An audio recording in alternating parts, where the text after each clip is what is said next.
আসসালামু আলাইকুম বন্ধুরা। অনেকদিন থেকে একটা কথা বলতে চাই, কথাটা প্রকাশ না করলে আমাদের মালিক পক্ষরা সচেতন হয় না। কথাটা হলো, এখানে সুইচ চারটা সুইচ, লাইট আছে এখানে, এখানে আছে লাইট একটা, ওখানে আছে একটা, ওই ওয়ালে একটা।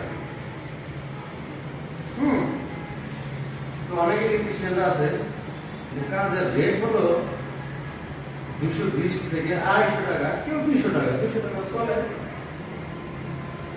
অনেক মিস্ত্রি আছে ইলেকট্রিশিয়ান যারা কাজ পাওয়ার জন্য আপনার কম রেট নেয়, 150 টাকা 160 টাকা কম ছিল, তাও আবার ছাদের পাইপ ফেলানো। তাহলে আপনারা এই বলেন, তারা কি কাজ করে না করে চুরি করতে আসে? কিভাবে তাদের পেশা?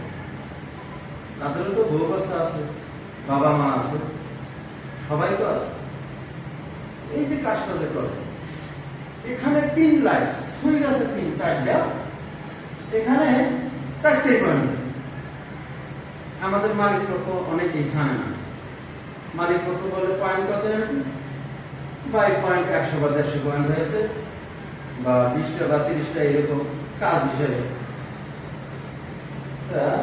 আপনার পয়েন্ট আছে এখানে, লাইট 3টা, পয়েন্ট 3টা, ফ্যান একটা, এখানে ফ্যানের পয়েন্ট একটা, পাওয়ার সকেট একটা, পাওয়ার সকেটের পয়েন্ট একটা।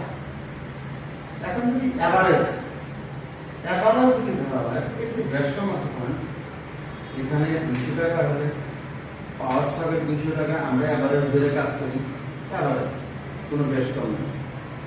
আমরা এসি সকেট আছে, এসি সকেটও আমরা 220 কাজ করি। যারা ইলেকট্রিশিয়ান কম রেটে কাজ করে, লাইট দেওয়া আছে, 2টা সুইচ লাগাচ্ছে, 4টা, হ্যাঁ লাগা, সমস্যা নেই। এখানে লাইট 6 মাস বা 1 বছর একটা লাইট জ্বালাইতেছে, একটা সুইচের সমস্যা হইতেই পারে, ইলেকট্রিক সমস্যা। এখন একটা সুইচের সমস্যা হবে, এই লাইটের তারটা চেঞ্জ করে বাকি আরো 2টা অ্যাক্সেস সুইচ আছে, যেখানে একটা দিলে এই সুইচে চালাতে পারে, আরো 1 বছর বা 2 বছর চালাতে পারে। মালিকের এটা চেঞ্জ করা লাগবে না সুইচ। আবার যখন প্রায় নাই, শেষ, তখন এই ভার্সনের সুইচ আবার নতুন করে লাগাবে। আর যদি আমার সুইচ লাইট আছে 2টা, আমি যদি সুইচে 2টা